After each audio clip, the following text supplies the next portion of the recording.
Karma in Jain philosophy. The idea that somebody higher out there is sitting with enormous record books, monitoring everyone's karma, boggles each psyche. When one acknowledges that the universe is keeping this record, inevitably, the principle of karma begins to open in front of one.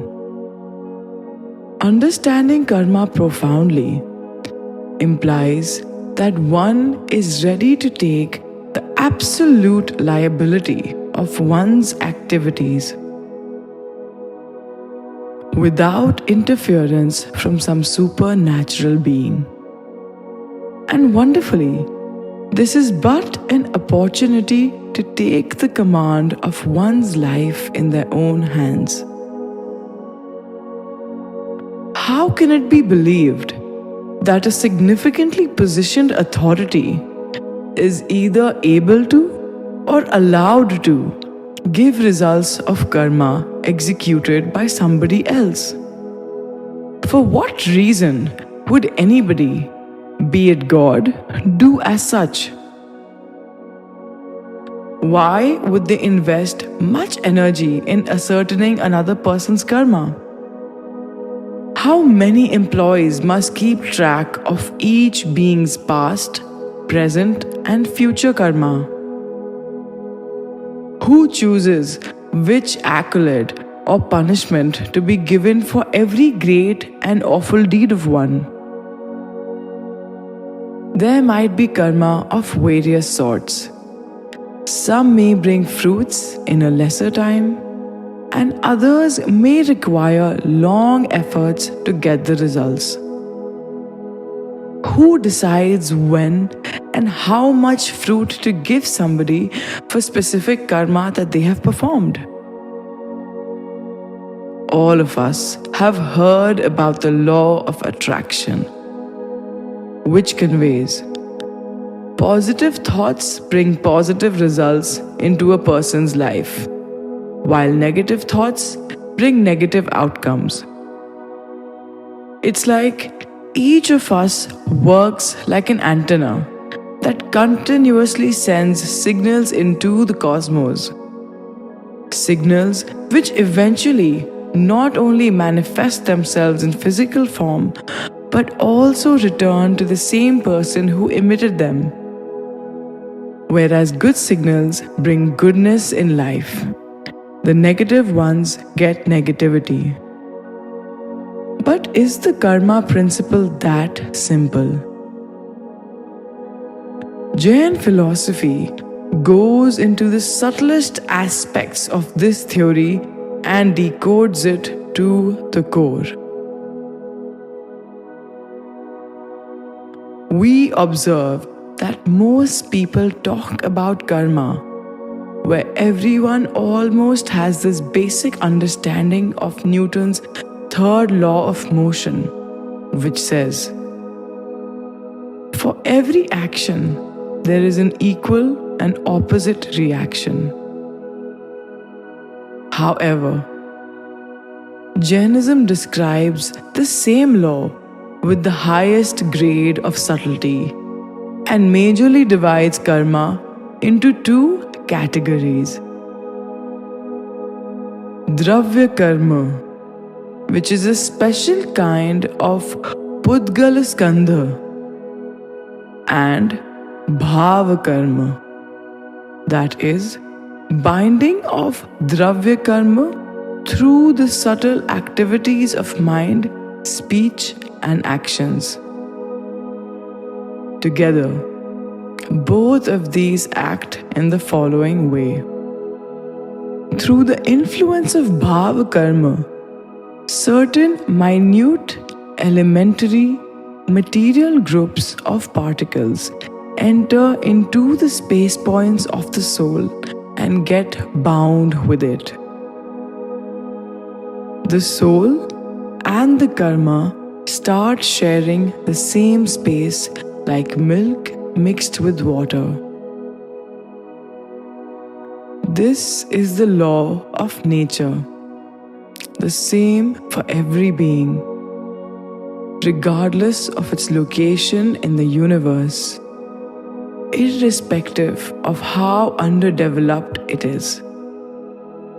Thinking about how the universe would react to our wrongdoings is interesting. Be it uttering a lie, stealing something, or engaging in anything more violent like killing.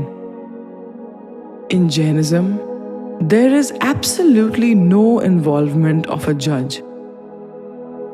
Hence, stealing at present means attracting the shortcoming of that specific object in future for the one who steals. Similarly, causing pain to someone attracts pain to the one who caused it in the first place. These are but the simple yet profound laws of nature. The Jains believe that there is an innate moral order to the cosmos, self-regulating through the workings of karma. When it comes to man-made laws, it happens around us that people escape their punishments by using their wealth or political influence. Does that mean they get saved from that crime? In the context of the karma theory, it is an obvious no. For sooner or later, the one who has violated the law has to go through the repercussions of the violence he caused to the other being. In India, there is a saying, God's stick does not make voice. Jain philosophy replaces the word God with the universe, which enacts a mirror that reflects what is being kept in front of it. Each of us consistently performs karma, knowingly or unknowingly. Breathing, sitting, dozing, and eating. Each activity falls under the ambit of karma. The joy, hardships, possessions, mental peace, well-being, or anything, even the body we dwell in, is because of our previously bonded karma. Jain psychology and metaphysics focus on the relation between self and non-self.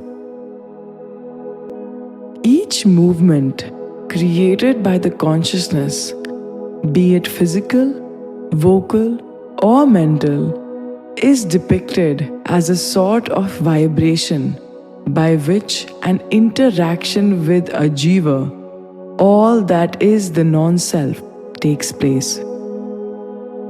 Acharya Umaswati mentions in his Tattvart Sutra, the operation of the body, speech and mind is action. When one is sleeping, despite not performing a task, he is performing the action of sleep. Each type of activity, be it physical, mental, or even emotional, subtle or gross, can be defined as karma. The term karma denotes the subtle aggregates of the karmic matter which are attracted and assimilated by the soul. Consistently, the degrees of all karmas keep fluctuating according to a being's vibrations. Cause and aspects of karmic bondage. Tattvart Sutra depicts that the threefold action is the cause of the inflow of karma.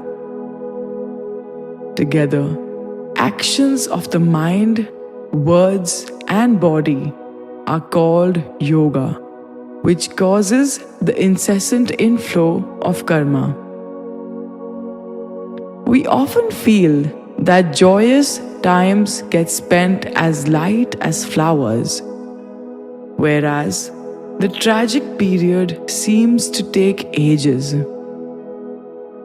We observe that whenever we are happy, we feel elated and ready to do whatever we have planned, while bad moods or woeful times make us feel heavier in our mind, which results in bad performance overall. That eventually enacts as the cause to bind not so good karma for us. Analyzing both events under the microscope of karma, one finds that sorrow indicates heavier karmic particles. However, happiness appears to have a lighter weightage of karma. In happier times, one is more inclined to be in touch with one's true nature, which is peaceful and compassionate. In contrast, bad times increase the chances of identifying the self with the non-self. Hence, grief increases the chances of bondage into the world. However, the Jain thinkers have described that happiness and sorrow both are the causes of the bondage of the self in sansar, the cycle of recurring rebirths. And the theory of karma depicts that one needs to step out of not only bad but also good to attain liberation.